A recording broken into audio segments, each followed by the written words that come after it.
Hoy es 3 de febrero del 2016. Les deseamos un feliz miércoles. Queremos hacerle la invitación a que escuchen nuestros audios y nuestra colección de narraciones de los 101 mejores cuentos de la historia. Esperamos que estén siendo de su agrado. Nos gustaría muchísimo que más allá de verlos nos comentaran y dejaran sus opiniones, quizás abrir una tertulia, revisar por qué ese es el ranking y analizar la profundidad de los textos, inclusive pensar en por qué llegaron a ser tan importantes. En el día de hoy traemos al gran maestro y al mejor, uno de los mejores escritores de habla hispana, el maestro Adolfo Bioy Casares, con un cuento que ocupa el ranking número 37, titulado En memoria de Paulina. Esperamos que sea de su agrado y nuevamente esperamos sus comentarios. Muchas gracias. En memoria de Paulina, por el maestro Adolfo Bioy Casares. Siempre quise a Paulina. En uno de mis primeros recuerdos, Paulina y yo estamos ocultos en una oscura glorieta de laureles, en un jardín con dos leones de piedra. Paulina me dijo, me gusta el azul, me gustan las uvas, me gusta el hielo, me gustan las rosas, me gustan los caballos blancos. Yo comprendí que mi felicidad había empezado, porque en esas preferencias podía identificarme con Paulina. Nos parecimos tan milagrosamente que en un libro sobre la final reunión de las almas en el alma del mundo, mi amiga escribió en el margen: las nuestras ya se reunieron. Nuestras, en aquel tiempo, significaba la de ella y la mía. Para explicarme ese parecido argumenté que yo era un apresurado y remoto borrador de Paulina. Recuerdo que anoté en mi cuaderno: todo poema es un borrador de la poesía y en cada cosa hay una prefiguración de Dios. Pensé también: en lo que me parezca a Paulina estoy a salvo. Veía, y aún hoy veo, la identificación con Paulina como la mejor posibilidad de mi ser, como el refugio en donde me libraría de mis defectos naturales, de la torpeza, de la negligencia, de la vanidad. La vida fue una dulce costumbre que nos llevó a esperar como algo natural y cierto nuestro futuro matrimonio. Los padres de Paulina, insensibles al prestigio literario prematuramente alcanzado y perdido por mí, prometieron dar el consentimiento cuando me doctorara. Muchas veces nosotros imaginábamos un ordenado porvenir con tiempo suficiente para trabajar, para viajar y para querernos. Lo imaginábamos con tanta vividez que nos persuadíamos de que ya vivíamos juntos. Hablar de nuestro casamiento no nos inducía a tratarnos como novios. Toda la infancia la pasamos juntos y seguía habiendo entre nosotros una pudorosa amistad de niños. No me atreví a encarnar el papel de enamorado y a decirle, en tono solemne: te quiero. Sin embargo, cómo la quería, con qué amor atónito y escrupuloso yo miraba su resplandeciente perfección. A Paulina le agradaba que yo recibiera amigos, preparaba todo, atendía a los invitados y, secretamente, jugaba a ser dueña de casa. Confieso que esas reuniones no me alegraban. La que ofrecimos para que Julio Montero conociera escritores no fue una excepción. La víspera, Montero me había visitado por primera vez. Esgrimía, en la ocasión, un copioso manuscrito y el despótico derecho que la obra inédita confiere sobre el tiempo del prójimo. Un rato después de la visita yo había olvidado esa cara hisurta y casi negra. En lo que se refiere al cuento que me leyó, Montero me había encarecido que le dijera con toda sinceridad si el impacto de su amargura resultaba demasiado fuerte. ¿Acaso fuera notable porque revelaba un vago propósito de imitar a escritores positivamente diversos? La idea central era que si una determinada melodía surge de una relación entre el violín y los movimientos del violinista, de una determinada relación entre movimiento y materia surgía el alma de cada persona. El héroe del cuento fabricaba una máquina para producir almas, una suerte de bastidor con maderas y piolines. Después el héroe moría, velaban y enterraban el cadáver, pero él estaba secretamente vivo en el bastidor. Hacia el último párrafo, el bastidor aparecía junto a un estereoscopio y un tripoide con una piedra de galena, en el cuarto donde había muerto una señorita. Cuando logré apartarlo de los problemas de su argumento, Montero manifestó una extraña ambición por conocer a escritores. Vuelva mañana por la tarde, le dije, le presentaré algunos. Se describió a sí mismo como un salvaje y aceptó la invitación. Quizá movido por el agrado de verlo partir, bajé con él hasta la puerta de calle. Cuando salimos del ascensor, Montero descubrió el jardín que hay en el patio. A veces, en la tenue luz de la tarde, viéndolo a través del portón de vidrio que lo separaba del hall, ese diminuto jardín sugiere la misteriosa imagen de un bosque en el fondo de un lago. De noche, proyectores de luz lila y de luz anaranjada lo convierten en un horrible paraíso de caramelo. Montero lo vio de noche. Le seré franco, me dijo, resignándose a quitar los ojos del jardín. De cuanto he visto en la casa, esto es lo más interesante. Al otro día Paulina llegó temprano, a las 5 de la tarde. Ya tenía todo listo para el recibo.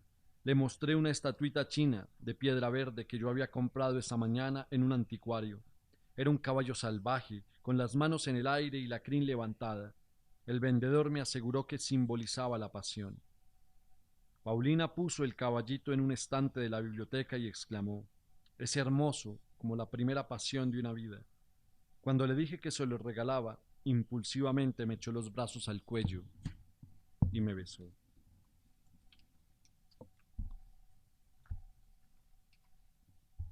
Tomamos el té en el antecomedor. Le conté que me habían ofrecido una beca para estudiar 2 años en Londres. De pronto creímos en un inmediato casamiento, en el viaje, en nuestra vida en Inglaterra. Nos parecía tan inmediata como el casamiento. Consideramos pormenores de economía doméstica, las privaciones, casi dulces, a que nos someteríamos, la distribución de horas de estudio, de paseo, de reposo y, tal vez, de trabajo, lo que haría Paulina mientras yo asistía a los cursos, la ropa y los libros que llevaríamos. Después de un rato de proyectos, admitimos que yo tendría que renunciar a la beca. Faltaba una semana para mis exámenes, pero ya era evidente que los padres de Paulina querían postergar nuestro casamiento. Empezaron a llegar los invitados. Yo no me sentía feliz. Cuando conversaba con una persona, solo pensaba en pretextos para dejarla.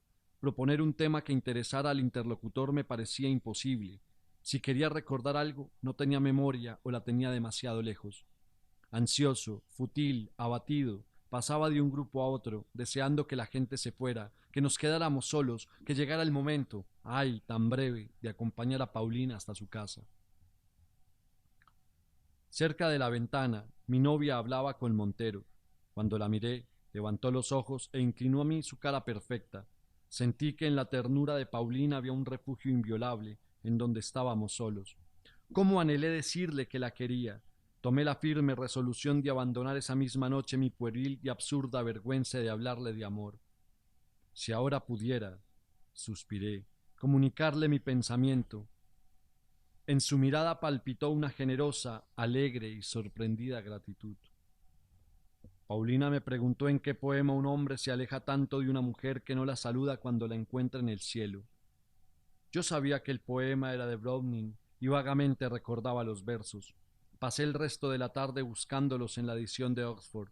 Si no me dejaban con Paulina, buscar algo para ella era preferible a conversar con otras personas.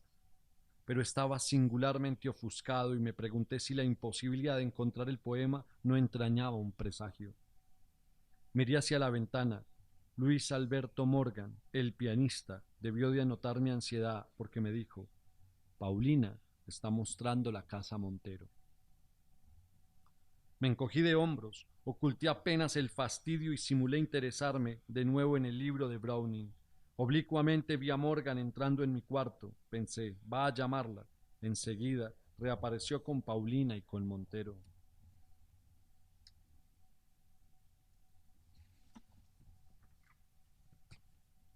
Por fin alguien se fue. Después, con despreocupación y lentitud, partieron otros. Llegó el momento en que solo quedamos Paulina, yo y Montero. Entonces, como lo temí, exclamó Paulina: «Es muy tarde, me voy». Montero intervino rápidamente: «Si me permite, la acompañaré hasta su casa». «Yo también te acompañaré», respondí. Le hablé a Paulina, pero miré a Montero. Pretendí que los ojos le comunicaran mi desprecio y mi odio. Al llegar abajo, advertí que Paulina no tenía el caballito chino. Le dije: «Has olvidado mi regalo». Subí al departamento y volví con la estatuita. Los encontré apoyados en el portón de vidrio, mirando el jardín. Tomé del brazo a Paulina y no permití que Montero se le acercara por el otro lado. En la conversación prescindí ostensiblemente de Montero. No se ofendió. Cuando nos despedimos de Paulina, insistió en acompañarme hasta casa. En el trayecto habló de literatura, probablemente con sinceridad y con fervor. Me dije, él es el literato, yo soy un hombre cansado, frívolamente preocupado con una mujer. Consideré la incongruencia que había entre su vigor físico y su debilidad literaria. Pensé, una caparazón lo protege, no le llega lo que siente el interlocutor. Miré con odio sus ojos despiertos, su bigote hirsuto, su pescuezo fornido. Aquella semana casi no vi a Paulina. Estudié mucho. Después del último examen la llamé por teléfono. Me felicitó con una insistencia que no parecía natural y dijo que al fin de la tarde iría a casa. Dormí la siesta, me bañé lentamente y esperé a Paulina hojeando un libro sobre los Faustos de Miller y de Lessing. Al verla, exclamé, «Estás cambiada». Sí, respondió. ¿Cómo nos conocemos? No necesito hablar para que sepas lo que siento. Nos miramos en los ojos en un éxtasis de beatitud. Gracias, contesté. Nada me conmovía tanto como la admisión por parte de Paulina de la entrañable conformidad de nuestras almas. Confiadamente me abandoné hacia el lago. No sé cuándo me pregunté, incrédulamente, si las palabras de Paulina ocultarían otro sentido. Antes de que yo considerara esta posibilidad, Paulina emprendió una confusa explicación. Oí de pronto. Esa primera tarde ya estábamos perdidamente enamorados. Me pregunté quiénes estaban enamorados. Paulina continuó. Es muy celoso. No se opone a nuestra amistad, pero le juré que, por un tiempo, no te vería. Yo esperaba aún la imposible aclaración que me tranquilizara. No sabía si Paulina hablaba en broma o en serio. No sabía qué expresión había en mi rostro. No sabía lo desgarradora que era mi congoja. Paulina agregó, me voy. Julio está esperándome. No subió para no molestarnos. ¿Quién? Pregunté. Enseguida temí, como si nada hubiera ocurrido, que Paulina descubriera que yo era un impostor y que nuestras almas no estaban tan juntas. Paulina contestó con naturalidad. Julio Montero. La respuesta no podía sorprenderme. Sin embargo, en aquella tarde horrible, nada me conmovió tanto como esas dos palabras. Por primera vez me sentí lejos de Paulina. Casi con desprecio le pregunté, ¿van a casarse? No recuerdo qué me contestó. Creo que me invitó a su casamiento. Después me encontré solo. Todo era absurdo. No había una persona más incompatible con Paulina y conmigo que Montero. ¿O me equivocaba?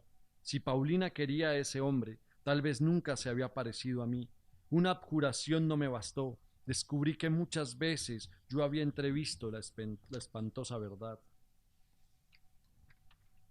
Estaba muy triste, pero no creo que sintiera celos. Me acosté en la cama, boca abajo.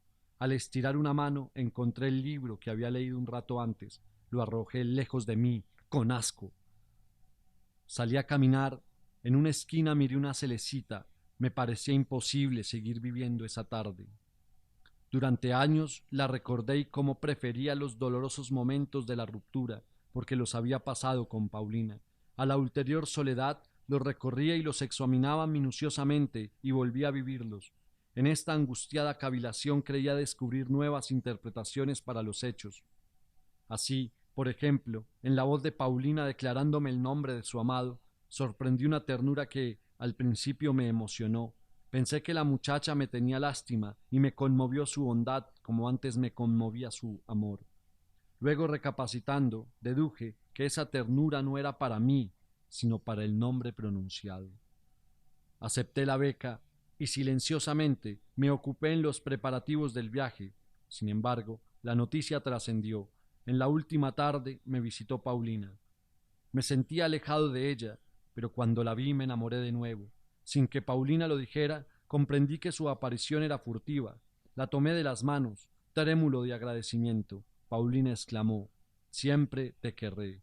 De algún modo, siempre te querré más que a nadie. Tal vez creyó que había cometido una traición. Sabía yo que no dudaba de su lealtad hacia Montero, pero como disgustada por haber pronunciado palabras que entrañaran, sino para mí, para un testigo imaginario, una intención desleal, agregó rápidamente: es claro, lo que siento por ti no cuenta. Estoy enamorada de Julio. Todo lo demás, dijo, no tenía importancia. El pasado era una región desierta en que ella había esperado a Montero. De nuestro amor o amistad no se acordó. Después hablamos poco. Yo estaba muy resentido y fingí tener prisa. La acompañé en el ascensor. Al abrir la puerta retumbó inmediata la lluvia. Buscaré un taxímetro, dije. Con una súbita emoción en la voz, Paulina me gritó: adiós, querido. Cruzó corriendo la calle y desapareció a lo lejos. Me volví tristemente. Al levantar los ojos vi a un hombre agazapado en el jardín. El hombre se incorporó y apoyó las manos y la cara contra el portón de vidrio. Era Montero. Rayos de luz lila y de la luz anaranjada se cruzaban sobre un fondo verde, con boscajes oscuros. La cara de Montero, apretada contra el vidrio mojado, parecía blanquecina y deforme. Pensé en acuarios, en peces en acuarios.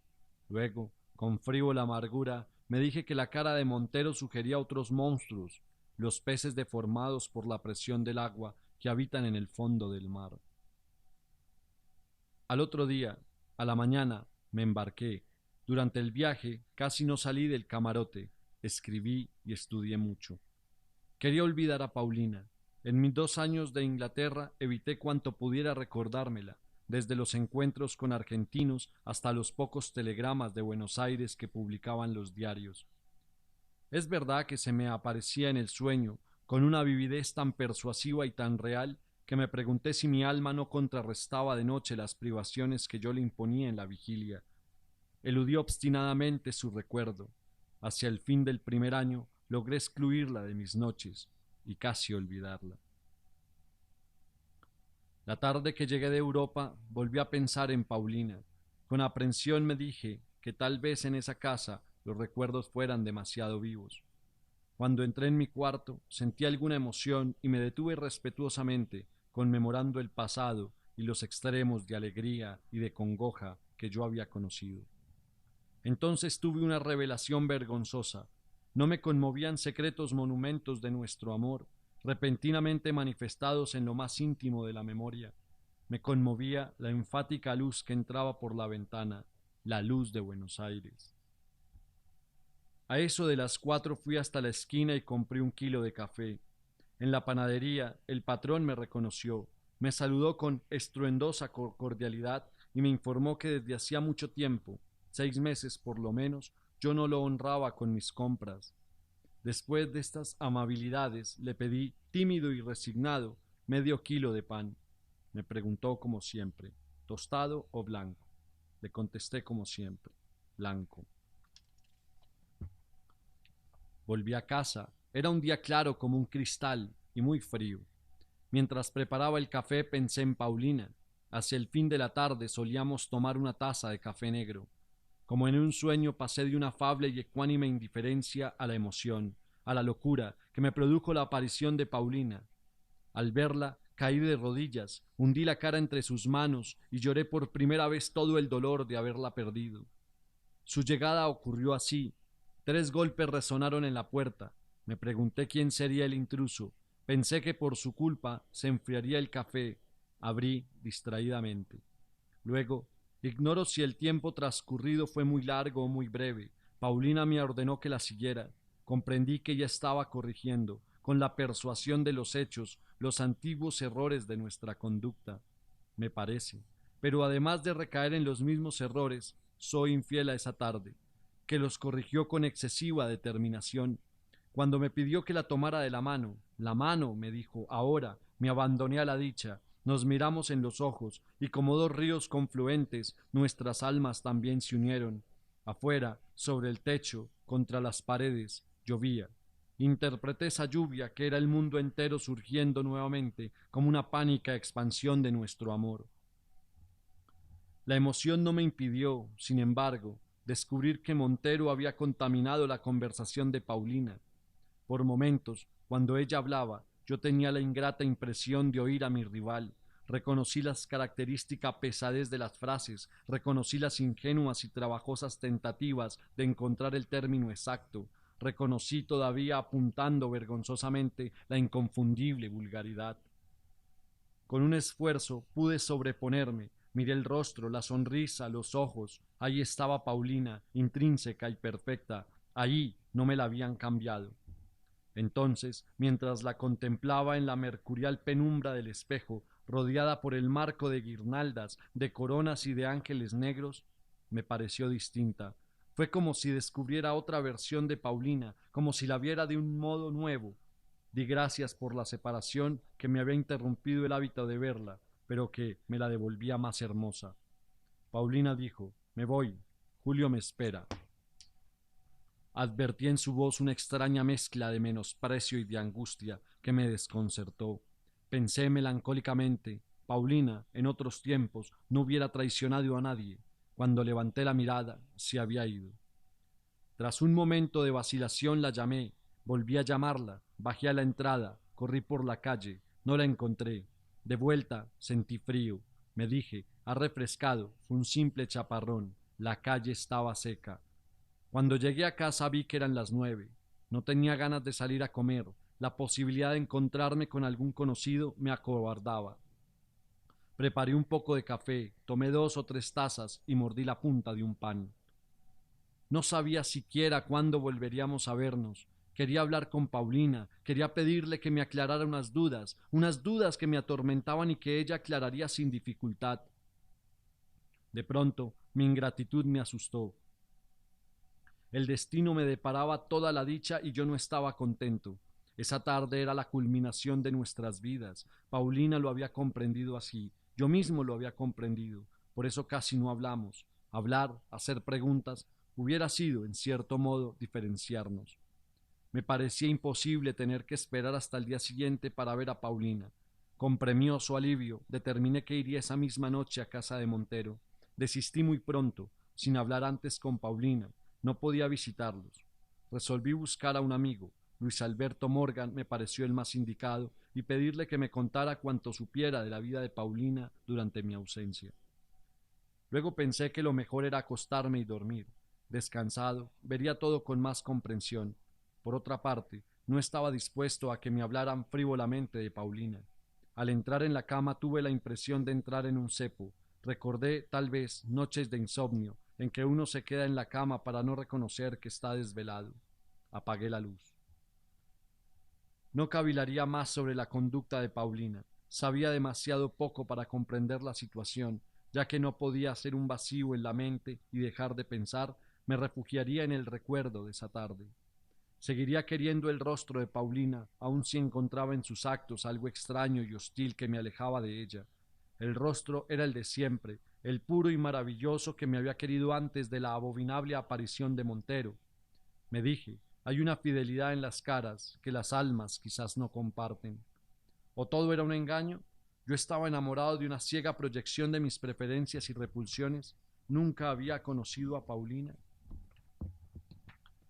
Elegí una imagen de esa tarde, Paulina ante la oscura y tersa profundidad del espejo, y procuré evocarla. Cuando la entreví, tuve una revelación instantánea. Dudaba porque me olvidaba de Paulina. Quise consagrarme a la contemplación de su imagen.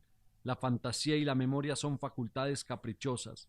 Evocaba el pelo despeinado, un pliegue del vestido, la vaga penumbra circundante, pero mi amada se desvanecía. Muchas imágenes, animadas de inevitable energía, pasaban ante mis ojos cerrados. De pronto hice un descubrimiento, como en el borde oscuro de un abismo, en un ángulo del espejo, a la derecha de Paulina, apareció el caballito de piedra verde. La visión, cuando se produjo, no me extrañó. Solo después de unos minutos recordé que la estatuita no estaba en casa. Yo se la había regalado a Paulina hacía 2 años. Me dije que se trataba de una superposición de recuerdos anacrónicos, el más antiguo del caballito, el más reciente de Paulina. La cuestión quedaba dilucidada. Yo estaba tranquilo y debía dormirme. Formulé entonces una reflexión vergonzosa y, a la luz de lo que averiguaría después, patética. Si no me duermo pronto, pensé, mañana estaré demacrado y no le gustaré a Paulina. Al rato advertí que mi recuerdo de la estatuita en el espejo del dormitorio no era justificable. Nunca la puse en el dormitorio. En casa la vi únicamente en el otro cuarto, en el estante, o en las manos de Paulina, o en las mías. Aterrado, quise mirar de nuevo esos recuerdos. El espejo reapareció rodeado de ángeles y de guirnaldas de madera, con Paulina en el centro y el caballito a la derecha. Yo no estaba seguro de que reflejara la habitación. Tal vez la reflejaba, pero de un modo vago y sumario. En cambio, el caballito se encabritaba nítidamente en el estante de la biblioteca. La biblioteca abarcaba todo el fondo y en la oscuridad lateral rodeaba un nuevo personaje que no reconocí en el primer momento. Luego, con escaso interés, noté que ese personaje era yo. Vi el rostro de Paulina, lo vi entero, no por partes, como proyectado hasta mí por la extrema intensidad de su hermosura y de su tristeza. Desperté llorando. No sé desde cuándo dormía, sé que el sueño no fue inventivo, continuó insensiblemente mis imaginaciones y reprodujo con fidelidad las escenas de la tarde. Miré el reloj, eran las 5, me levantaría temprano y aun a riesgo de enojar a Paulina, iría a su casa. Esta resolución no mitigó mi angustia. Me levanté a las 7:30, tomé un largo baño y me vestí despacio. Ignoraba dónde vivía Paulina. El portero me prestó la guía de teléfonos y la guía verde. Ninguna registraba la dirección de Montero. Busqué el nombre de Paulina, tampoco figuraba. Comprobé asimismo que en la antigua casa de Montero vivía otra persona. Pensé preguntar la dirección a los padres de Paulina. No los veía desde hace mucho tiempo. Cuando me enteré del amor de Paulina por Montero, interrumpí el trato con ellos. Ahora, para disculparme, tendría que historiar mis penas. Me faltó el ánimo. Decidí hablar con Luis Alberto Morgan. Antes de las 11 no podía presentarme en su casa. Vagué por las calles sin ver nada, o ateniendo con momentánea aplicación a la forma de una moldura en una pared o al sentido de una palabra oída al azar. Recuerdo que en la Plaza Independencia una mujer, con los zapatos en una mano y un libro en la otra, se paseaba descalza por el pasto húmedo. Morgan me recibió en la cama, abocado a un enorme tazón que sostenía con ambas manos. Entreví un líquido blancuzco y flotando algún pedazo de pan. ¿Dónde vive Montero?, le pregunté. Ya había tomado toda la leche. Ahora sacaba del fondo de la taza los pedazos de pan. Montero está preso, contestó. No pude ocultar mi asombro. Morgan continuó. ¿Cómo? ¿Lo ignoras? Imagino, sin duda, que yo ignoraba solamente ese detalle, pero por gusto de hablar refirió todo lo ocurrido. Creí perder el conocimiento, caer en un repentino precipicio. Ahí también llegaba la voz ceremoniosa, implacable y nítida que relataba hechos incomprensibles con la monstruosa y persuasiva convicción de que eran familiares. Morgan me comunicó lo siguiente. Sospechando que Paulina me visitaría, Montero se ocultó en el jardín de la casa. La vio salir, la siguió, la interpeló en la calle. Cuando se juntaron curiosos, la subió a un automóvil de alquiler. Anduvieron toda la noche por la costanera y por los lagos, y a la madrugada, en un hotel del Tigre, la mató de un balazo. Esto no había ocurrido la noche anterior a esa mañana, había ocurrido la noche anterior a mi viaje a Europa, había ocurrido hacía 2 años. En los momentos más terribles de la vida solemos caer en una suerte de irresponsabilidad protectora y en vez de pensar en lo que nos ocurre, dirigimos la atención a trivialidades. En ese momento yo le pregunté a Morgan, ¿te acuerdas de la última reunión en casa antes de mi viaje? Morgan se acordaba. Continué.